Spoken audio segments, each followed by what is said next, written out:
शानदार कार्यक्रम को आयोजन करने वाली टीम के लिए मैं चाहूंगा उनके आभार में आप एक बार जोरदार तालियां बजा दीजिए, क्योंकि साथियों आज आदिवासी अधिकार दिवस है और मुझे ऐसा लगता है कि आदिवासी अधिकार दिवस का यह कार्यक्रम हर ब्लॉक, हर तहसील, हर जिले, हर कस्बा और गांव-गांव तक मनाना चाहिए, क्योंकि साथियों आज हमें जानने की जरूरत है कि आदिवासी अधिकार मतलब क्या। संविधान में हमें कौन से अधिकार दिए गए हैं। इससे संविधान से पहले, देश आजादी से पहले हमारे पूर्वजों ने, हमारे पुरखों ने कितनी लड़ाई लड़ी और ऐसे कौन कौन से अधिकार जिनको संरक्षण किया और उन अधिकारों को पाने के लिए अपने बलिदान दे दिया। ऐसे अधिकारों को आज हमें जानने की जरूरत है साथियों।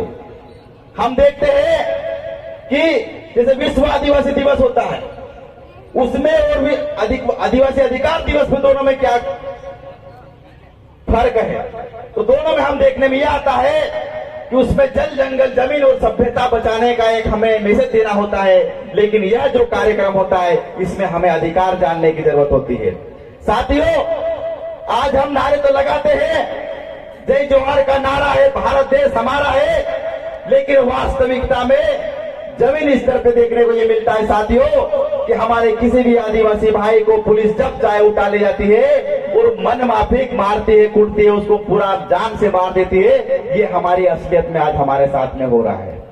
आज कहने को तो हम कहते हैं इस देश का मूल मालिक है, इस देश का सबसे पहला आदिवासी है, लेकिन आज भी हम देखते हैं कि हमारा आदिवासी भाई एक फटी हुई धोती और सर पे एक फटी हुई पगड़ी पहने घूमता है साथियों। क्यों ऐसे दिन देखने को पड़े हैं, क्यों ऐसे हालतें खराब हुई है, ये जानने की जरूरत है साथियों।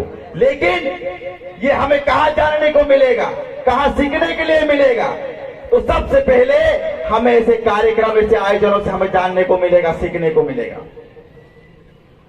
साथियों आज आदिवासियों के साथ में बहुत बड़ी विडंबना फंसी है, बहुत बुरे दिन आने वाले हैं, क्योंकि हर समय 24 घंटा सबसे ज्यादा नजर है तो आदिवासी की जमीनों पर है। मैं अभी यहाँ पर आए थे, कुछ साथियों से बात कर रहे थे साथियों, यहाँ पर सब जमीन डूब वाला क्षेत्र है, लेकिन उनके साथ में कितना बड़ा अन्याय हुआ है ये आज हमें ये सब क्षेत्र में हम घूमते हुए देखने को मिला साथियों। उनके पास सही ढंग से नहीं तो यहाँ स्कूल मिलेगी, नहीं तो यहाँ सही ढंग से हॉस्पिटल मिलेगी, नहीं तो यहाँ सही ढंग से कॉलेज मिलेगा। ये आज स्थिति है साथियों।